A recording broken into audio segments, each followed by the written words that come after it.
It is not just a coincidence that the New York Times and CNN broke major stories about Paul Manafort within minutes of each other. We were into some serious leaking activity here. It's not to minimize the allegations against President Trump's former campaign manager, but it is to raise questions about, in a criminal investigation, how is so much of this stuff getting out?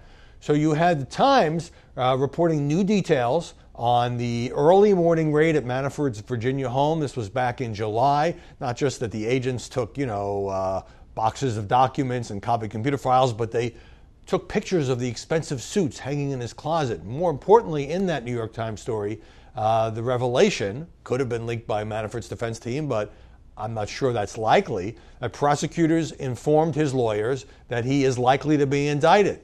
There was something in Justice Department procedure called a target letter, where a potential defendant is put on notice.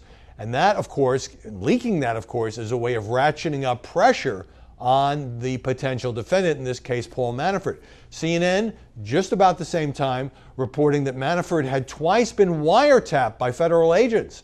Now, some of this predated his association with Donald Trump. You'll recall that Manafort was the campaign manager for about 5 months in 2016. The first set of wiretaps, approved by a special court, goes back to 2014. And this had to do with Manafort's dealings with the then ruling party in Ukraine. He's basically a veteran Washington lobbyist who's had dealings with a lot of foreign countries. And what he's under investigation for have to do with alleged violations or possible violations of tax law, of money laundering, and of not properly registering some of the foreign lobbying. If indeed that's the case, obviously he's presumed innocent. And there was a second round of wiretaps on Manafort that came both before and after the election, so it's possible that Donald Trump was picked up on some of those, but again, it's supposed to be aimed at his dealings with any foreign people who the FBI might have reason to be suspicious of.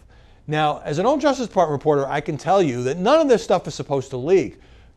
Being told he might be indicted, the wiretaps, the details, and so it sounds very much like Mueller is trying to ratchet up the pressure on Manafort, maybe to make him flip, maybe to make him reveal damaging information, if such exists, about President Trump.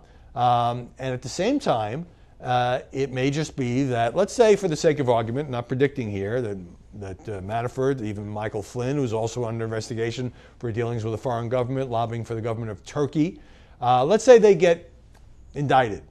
That could have nothing to do with Trump.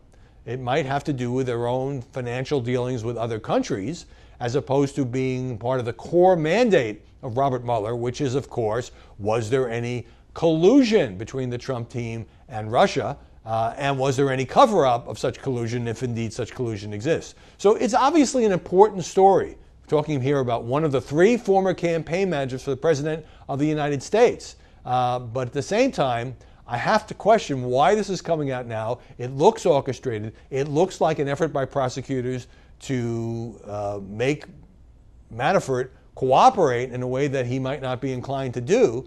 That's fair game, but it's awfully aggressive on Mueller's part, and it does raise questions about the media have to be very careful here while reporting these stories, not to go beyond the facts, not to make assumptions about what else might be involved here until we know. Because at this point, it seems mainly to be about Manafort. Could there be wider evidence involving the former campaign manager? There could be, but until I see evidence of that, and not just shadowy leaks, I think he deserves the benefit of the doubt.